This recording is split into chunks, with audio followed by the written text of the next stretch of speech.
உறவுகள் அனைவருக்கும் வணக்கம். இன்னைக்கு எங்கள் தங்கச்சி பையன் வந்து ஊர்லேருந்து வந்திருந்தான். அதனால் மாடி தோட்டத்துக்கு போய் நான் பச்சை மிளகா பறிக்க போகிறேன்னு சொன்னேன். என் கூடயே வந்துட்டு நானும் பறிக்கிறேன் அப்படின்னு சொன்னான். எங்கள் வீட்டில் பறிச்சது போக மிச்சம் இருக்க பச்சை மிளகாலாம் பழுத்து ஆயிடுச்சு. அதனால் என்ன பண்ணாங்க, எங்கள் வீட்டில் சொல்லி பழுத்த பச்சை மிளகாலாம் பறிச்சுட்டு வந்துருங்க, நம்ம காய வச்சுக்கலாம் அப்படின்னு சொல்லி வந்தாங்க. ஸோ பறிக்கிறப்போ என் தங்கச்சி பையனை பச்சை மிளகா பறிக்க விட்டுறேன். கவின், பறிக்கிறியா கவின்? ஓகே மாமா. பறி.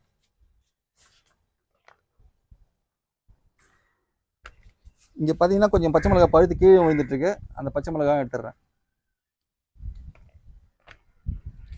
இதே மாதிரி நம்ம தோட்டத்தில் வந்து இன்னும் 4 செடிங்க இருக்குது பச்சை மிளகா. அதுலேயும் பழுத்து இருக்கு. இப்போ அந்த பச்சை மிளகா பறிச்சிக்கலாம். மாமா செடியில காலி ஆயிடுச்சு. வா, அடுத்த செடியில் பறிச்சிக்கலாம்.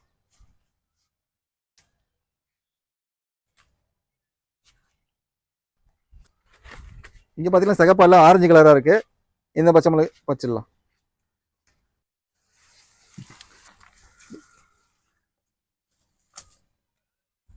இங்கே ஒரு குட்டி செடி இருக்கு. இதில் இருக்க பச்சை மிளகா பறிச்சிக்கலாம். கவின், பச்சை மிளகா பறிச்ச பிறகு கையை நல்லா கழுவிடு. மாமா வீட்டு கார்டன்ல நாங்கள் பச்சை மிளகா பறிச்சிருக்கோம். மறக்காம எங்க மாமா சேனல் சப்ஸ்கிரைப் பண்ணிருங்க.